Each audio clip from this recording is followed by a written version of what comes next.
जब भी कोई व्यक्ति गौतम बुद्ध के संघ में शामिल होता था, तो बुद्ध उसे सबसे पहले शांत रहने के लिए कहते थे। ध्यान की अवस्था में जाने से पहले उस भिक्षु को शांत रहना सिखाया जाता था। आज के दौर में हर तरफ सॉरी शोर है। इसकी वजह से दिमाग में तनाव पैदा होना लाजमी है। में अगर आप हर रोज कुछ देर मौन रहने का अभ्यास करते हैं, तो इससे आपके तनाव पैदा होने वाले हार्मोन के लेवल में कमी आती है। इससे आपका दिमाग शांत होता है, गुस्सा नियंत्रित रहता है और तनाव बढ़ाने वाले हार्मोन्स का लेवल घटता है। आज के इस वीडियो में हम जानेंगे कि किन मौकों पर हमें शांत रहना है और किन मौकों पर हमें बोलना है, और शांत रहने से हमारे अंदर क्या बदलाव आ सकता है। दोस्तों नमस्कार दोस्तों, आपका स्वागत है द बोधि जोन में। चलिए आगे की कहानी सुनते हैं। संध्या काल का समय था। गुरु अपने सभी शिष्यों को बुलाते हैं और कहते हैं, कल सुबह सब लोग नदी में स्नान करने के बाद तुरंत हमारी कुटिया के सामने उपस्थित हो जाना। सभी इसी से हैरान रह जाते हैं कि हम लोगों ने कुछ गलती की है क्या, लेकिन गुस्से से यह कहते हैं कि हो सकता है कि गुरुजी कल सुबह कुछ अच्छी बात बताने वाले हैं। सब लोग रात को सही समय पर सो जाते हैं और सुबह उठकर सभी लोग नदी में स्नान करने के बाद वापस गुरुजी के सामने उपस्थित हो जाते हैं। गुरु कहते हैं, आज हम तुम सबको चुप रहने के फायदे के बारे में बताऊंगा। गुरु कहते हैं, 10 मौके जहां पर चुप रहने से होता है लाभ और बोलने से नुकसान। गुरु कहते हैं, अगर आप इन 10 मौकों पर शांत हो गए यानी मौन हो गए, तो आप जो चाहेंगे वही मिल जाए। आपकी जिंदगी में चमत्कारिक बदलाव शुरू हो जाएंगे। जरूरत से ज्यादा बोलना या चुप रहना दोनों ही अच्छी बात नहीं है। जैसे जरूरत से ज्यादा बारिश हो जाना या फिर धूप, दोनों ही दिक्कत देती है। उसी तरह अनावश्यक बोलने से भी काफी नुकसान होता है। गुरु कहते हैं कि पहला ऐसा मौका जहां पर व्यक्ति को चुप रहना चाहिए, बिना तथ्य के ना बोले। गुरु ने कहा, अगर आपके पास कोई तथ्य नहीं है तो वहां चुप रहने में ही भलाई है। चुप बैठने से दिमाग में नई कोशिकाओं का निर्माण होता है और इससे ज्ञान की वृद्धि होती है। बोलने में भलाई वही है जहां आपको किसी चीज के बारे में पूरा ज्ञान हो। अगर आप बिना तथ्य के कहीं बोलते हैं या फिर बेवजह बोलते हैं, तो आपका वहां मजाक भी बन सकता है। अगर आपके पास पर्याप्त जानकारी नहीं है, ऐसी जगह पर बोलने से आपका मजाक तो बनी रहेगी, साथ ही साथ लोगों का भरोसा भी आपसे उठने लगेगा। इसीलिए ऐसी जगह पर शांत रहो जहां तुम्हें पता ना हो कि क्या बोलना है क्या नहीं। कई बार कुछ लोग ऐसे होते हैं जो हर जगह अपनी उपस्थिति बताने लगते हैं। उन्हें पता नहीं होता है कि हमें क्या बोलना है, लेकिन फिर भी बोलते जाते हैं और फिर बाद में दूसरे लोग उनके जाने के बाद उनका मजाक उड़ाते हैं।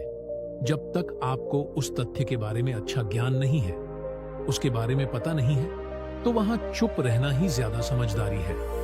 गुरु ने कहा, दूसरा ऐसा मौका जहां पर व्यक्ति को चुप रहना चाहिए, शब्दों से न पहुंचे ठेस। अगर आपके शब्द किसी को मानसिक ठेस पहुंचा रहे हैं, तो वहां चुप हो जाना चाहिए। कमजोर व्यक्ति के बारे में कुछ भी बोलकर आप महान नहीं बन सकते हैं। महान आप किसी कमजोर का साथ देने में बनेंगे। कई बार होता है, कुछ लोग अपने से छोटे व्यक्ति को भला बुरा कहते रहते हैं। सामने वाला इंसान तो कद से आपसे छोटा है, वह आपको कुछ नहीं बोलेगा, लेकिन आप उसकी नजरों में गिरते चले जाएंगे। हो सकता है कि कल वह भी आपसे पद में बड़ा हो जाए। पद में आपसे जब वह बड़ा हो जाएगा, तो आज जो रवैया आपका उसके साथ है, आने वाले समय में वह भी आपके साथ वही करेगा। आप किसी को नीचा दिखाकर बड़ा नहीं बन सकते हैं। बड़ा बनना है तो अपने से छोटे लोगों का इज्जत भी करना सीखें और साथ ही साथ बड़े लोगों का भी सम्मान करना चाहिए। लोगों को लगता है कि अगर वह अकड़ कर बोलेंगे और सामने वाले को नीचा गिराने की कोशिश करेंगे, तो वह बड़े बन जाएंगे। तो यह उन सब की भूल है। बड़े होने की बजाय आप उनकी नजरों में गिरते चले जाएंगे। गुरु ने आगे कहा, इसीलिए शिष्यों, तुम सब जब भी बोलना आदर भाव से बोलना, ताकि तुम्हारी बात लोगों को अच्छी लगे। बोलने में भाई बहन, माता पिता, मित्र इत्यादि संबोधन शब्दों का इस्तेमाल जरूर करना। इससे तुम्हारी मान प्रतिष्ठा तो बढ़ेगी ही, साथ ही साथ लोगों की नजरों में तुम समझदार व्यक्ति बनते जाओगे। गुरु ने आगे कहा, तीसरा मौका जहां पर व्यक्ति को चुप रहने में ही भलाई है। क्रोध या घृणा करने वाले लोग जब कोई अपना या सगा संबंधी आप पर क्रोध कर रहा हो, आपका अपमान कर रहा हो, तो आपको उस वक्त चुप रहना चाहिए ताकि सामने वाले का गुब्बारा पूरी तरह से फट जाए। आप यदि सही हैं तो उसे कतई माफी ना मांगे और चुप रहकर ही सही समय का इंतजार करें। वह खुद आपसे माफी मांग लेगा जब उसे अपनी गलती का एहसास हो जाएगा। गुरु आगे कहते हैं कि अगर आपका कोई सगा संबंधी आप पर क्रोध कर रहा हो और आप उस समय शांत हैं, तो यह आदर सम्मान देने की निशानी होती है। इससे ना कोई छोटा होता है और ना ही बड़ा।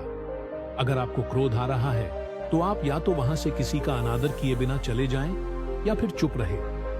क्रोध करने से आपके रिश्ते खराब होंगे। क्रोध करने से हमेशा क्रोध करने वाले व्यक्ति का ही बुरा होता है। गुरु आगे कहते हैं कि एक बार की बात है, एक सांप जंगल से भागते हुए किसी राजा के घर में पहुंच गया। लोगों ने छेड़खानी की तो वह बहुत ही गुस्सा हो गया, जिससे घर में जो तलवार पड़ी हुई थी उसी को लपेटकर कसने लगा और धीरे धीरे उसका पूरा शरीर कट गया। ठीक उसी प्रकार हमारा गुस्सा भी हमारे शरीर को तलवार की भांति काटता रहता। गुस्सा ध्यान से खत्म होता है। प्रतिदिन अगर आप ध्यान की मुद्रा में बैठे हैं तो आपका गुस्सा आपके नियंत्रण में रहेगा। गुरु आगे कहते हैं कि यह तरीका है कि आप प्रतिदिन ध्यान का अभ्यास करें। इससे आपके शरीर में जो हार्मोन्स गुस्से को बढ़ावा देते हैं वह सब तुम्हारे नियंत्रण में रहेंगे, जिससे शरीर गुस्से पर आसानी तुम्हारा से काबू पा लेगा।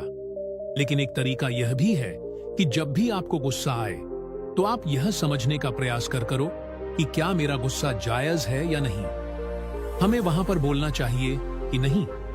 जब आप खुद इस बात का आकलन लगा पाएंगे तो आपको खुद पता चल जाएगा कि हमें गुस्सा करना चाहिए या नहीं। फिर भी आपको गुस्सा आ रहा है तो आप वहां से हटने का प्रयास करें, वहां से दूर चले जाएं। धीरे धीरे समय के साथ आपका दिमाग शांत हो जाएगा, गुरु ने कहा। चौथा, ऐसा मौका जहां पर इंसान को बहुत ही समझदारी के साथ काम लेना चाहिए, वहां पर आपको चुप रहना ही चाहिए। जहां पर उस मुद्दे से आपका कोई संबंध ना हो। अगर आपका किसी मुद्दे से कोई संबंध ना हो तो वहां आपका चुप रहना बनता है। बिना किसी वजह अगर आप दूसरे के मुद्दे पर बोलेंगे तो यह आपके लिए अनिष्टकारी होगा। इसमें केवल और केवल आपका ही नुकसान है। जल्द ही आप किसी दो लोगों के बीच हो रहे विवाद में जल्दी अपनी टांग न डालें। अगर सामने वाला आपको बुला रहा है अपना झगड़ा शांत करवाने के लिए, तो ही आप वहां पर जाएं। किसी की व्यक्तिगत जिंदगी में दखल अंदाजी नहीं देनी चाहिए जब तक कि वह व्यक्ति आपको नहीं बुलाता है। अपने झगड़े को शांत करवाने के लिए कुछ लोग फालतू में दूसरे के विवाद में कूद पड़ते हैं। इससे उनके मान सम्मान मर्यादा पर लोग उंगली उठाने लगते हैं। गुरु कहते हैं कि 10 मौकों में 5वां ऐसा मौका जहां पर व्यक्ति को बहुत ही समझदारी के साथ चुप रहना चाहिए। आपके शब्दों से किसी मित्र को हानि ना पहुंचे।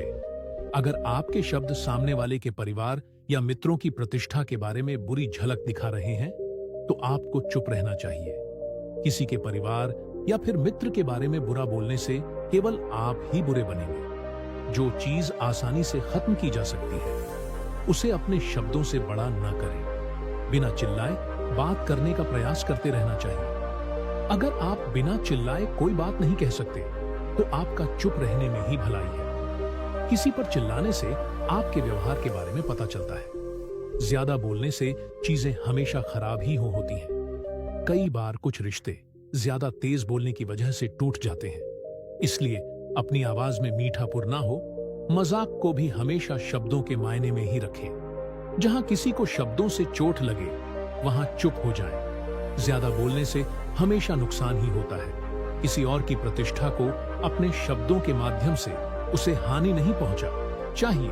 यदि आपके शब्दों से किसी और की प्रतिष्ठा को ठेस पहुंच रही है तो वहां आपको चुप हो जाना चाहिए। जब कोई व्यक्ति आपके सामने नहीं है तो आप उस व्यक्ति के बारे में बुरे शब्द किसी तीसरे व्यक्ति के सामने ना बोले। गुरु कहते हैं, छठा मौका जहां पर व्यक्ति को चुप रहना चाहिए, जब कोई कर रहा हो किसी की बुराई। जब कोई आदमी आपके सामने किसी तीसरे आदमी की बुराई कर रहा हो तब तुम्हें चुप रहकर बस सुनना चाहिए। अपनी व्यक्त नहीं करना चाहिए, क्योंकि जो आज आपके सामने किसी तीसरे की बुराई कर रहा है वह कल किसी और के सामने आपकी बुराई भी कर सकता है। यदि आपने कुछ कहा है तो नीति शास्त्र के अनुसार जो अपने मुंह को बंद रखता है और बुद्धि से काम करता है वही इंसान समझदार होता है। बिना जरूरत के बोलना, किसी के बारे में किसी के बीच में बोलना या गलत बात है। कभी कभी हमारे लिए बुद्धिमानी इसी में होती है कि हमें अपना मुंह ऐसी जगह पर नहीं खोलना चाहिए। गुरु आगे कहे हैं कि 10 मौकों में 7वां ऐसा मौका जहां पर व्यक्ति को चुप रहना चाहिए। जब कोई नहीं समझे आपकी भावना। यदि आपको लग रहा है कि कोई व्यक्ति आपकी भावना, दुख या परेशानी को शब्दों में नहीं समझ रहा है, यदि आपको लग रहा है कि सामने वाला व्यक्ति आपकी भावना या दुख को या आपकी जो परेशानी है उसको वह समझ नहीं पा रहा है या समझने का प्रयास ही नहीं कर रहा है या वह आपको ध्यान से सुन ही नहीं पा रहा है, तो ऐसे व्यक्ति के सामने आप चुप ही रहे, क्योंकि ऐसे लोगों को आपकी भावना या दुख से कोई मतलब नहीं होता है। ऐसे लोगों को अपना राज्य बताकर आप पछताएंगे ही बाद में। इसलिए हर किसी को अपने मन की बात नहीं बतानी चाहिए। अगर आपको लग रहा है कि सामने वाला आपकी बात को नहीं समझ पा रहा है, आपकी भावनाओं को नहीं समझ पा रहा है, तो वहां पर आपको नहीं बोलना चाहिए, क्योंकि आज में आपका मजाक ही बन जाएगा। जब आपको लगने लगे कि सामने वाला आपकी भावनाओं को ठीक तरीके से समझ रहा है, आप जो कह रहे हैं वह ठीक से सुन रहा है, तभी आप उसे अपनी बात कहे। गुरु कहते हैं कि 8वां मौका जहां पर आपको चुप रहना चाहिए। जब कोई इंसान अपना दुख व्यक्त करे, यदि कोई इंसान अपने दुख या परेशानी को आपको बता रहा है, तो इसका मतलब यह है कि वह आपको अपना समझ रहा है। ऐसे में तुरंत ही उसे समाधान बताने के बजाय चुप रहकर उसके दुख या समस्या को सुने। उसके दुख या समस्या को किसी और को ना बताएं।